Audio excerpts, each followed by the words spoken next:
Hello, my name is Ed Frawley. My wife and I own Leerburg. This little video is about a horse, and a horse's name is Clever Hans. Clever Hans was a horse back in 1905 that was an absolute master of reading human beings. I tell people this all the time when I talk to them about training their dogs.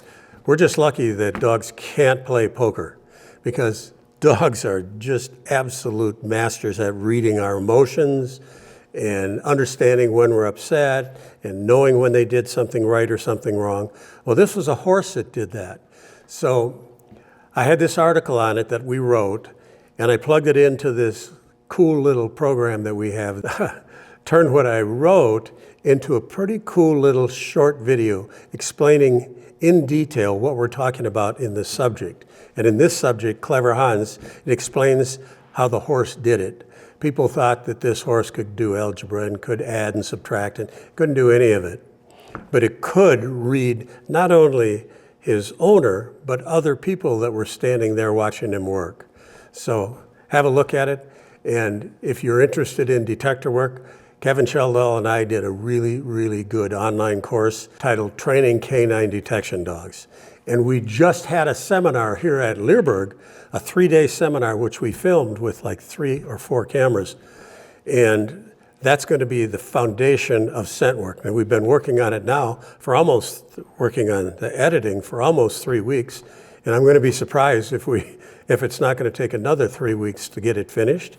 But if you're on our mailing list, if you get our newsletter, or you watch our channel on YouTube, you're going to see when we release it, because it was really good. And Kevin, who's the instructor, is a police canine instructor. He's a retired canine handler. He runs a police dog school that's 6 weeks long for detector work and tracking and apprehension work. And I think he just finished his 71st 6-week course. Do the math on that. The average course has 10 to 20 people, and this doesn't include when he gets hired from the Department of Defense or whoever to go to Colombia or over to one of the countries in Europe to teach detector dog training. So if you like what you see here, check out our courses. They're really good. We're about to dive into some of the most elite training on the planet. But you know what's funny? Our story doesn't start with a dog or a handler or even a training exercise. It starts with a ghost. Not a spooky one, but an invisible influence so powerful it can fool even the sharpest experts and derail critical missions. And to really get what that means, we need to take a trip back in time. Okay, so picture this. We're in Germany, way back in the early 1900s. And there's this one horse that becomes a total international celebrity. His name was Hans, but everyone called him Clever Hans. And why? Because it seriously looked like this horse could think like a person. I mean, the stuff this horse could supposedly do was just mind-blowing. People would ask him to add and subtract numbers, tell time, even spell out their names. And he'd just tap out the answer with his hoof. You can imagine, the public was absolutely captivated. So this was the big question on everyone's mind. It seemed completely impossible, but how else could you explain it? The proof was right there, tapping on the ground. Was Hans really some kind of equine genius? Well, of course, the scientists had to get involved. A commission was put together to test Clever Hans under strict, controlled conditions. And what they found was honestly even more amazing than a horse that could do math. The secret, it wasn't in the horse at all. It was in the people standing right in front of him. And this is where it all clicked. The investigators noticed a bizarre pattern. Look at this. When the person asking the question already knew the answer, Hans was a rock star. But if the person asking the question didn't know the answer themselves, suddenly Hans couldn't figure it out. The difference was just massive. Get this. When the questioner knew the answer, Hans was correct an incredible 98% of the time. I mean, that's practically perfect. But, and this is the kicker, when the questioner was in the dark, his accuracy plummeted, all the way down to just 8%. It was clear Hans wasn't doing math. He was reading people.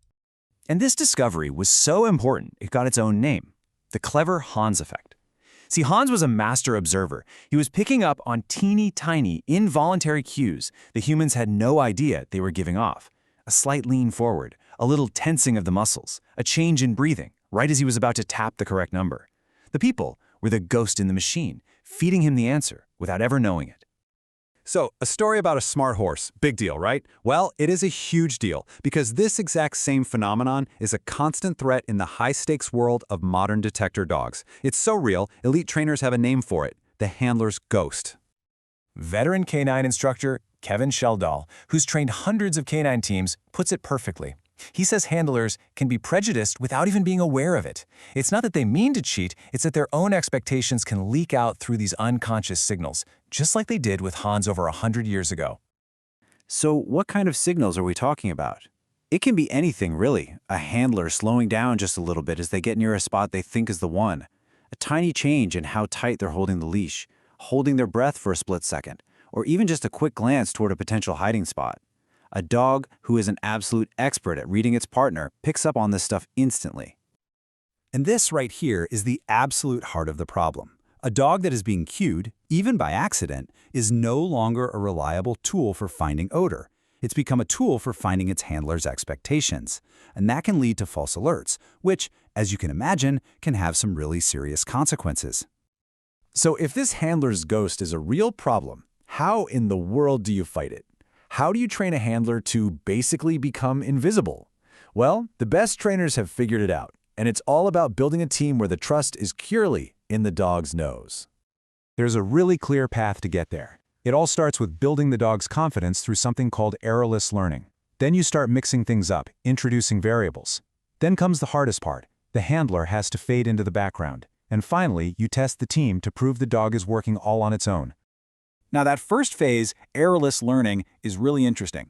At this stage, the handler is super involved. Their job is to set the dog up for success every single time. They create simple problems, make it easy for the dog to find the odor, and give a huge reward.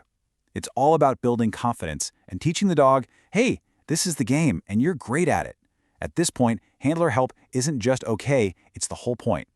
But here's where things get really tough, especially for the handler. As the dog gets better, the handler's job has to do a complete 180. They have to systematically fade away. They have to stop helping and start trusting. They become just a manager of the search area, letting the dog do its work independently. Because any help from this point on just invites that ghost back in and risks a false alert.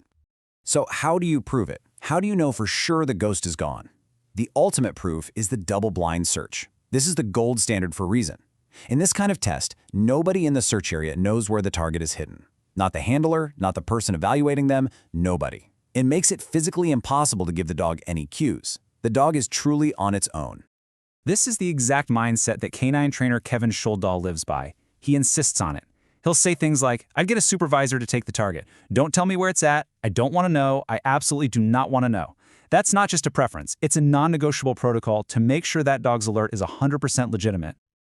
Okay, so why go through all this trouble? Why is fighting this ghost so critical?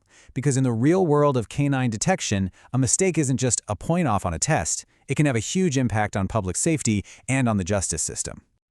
I mean, just think about it. A false alert that was accidentally cued by a handler can get a major legal case thrown right out of court. It can mean that deadly contraband or an explosive device gets missed entirely.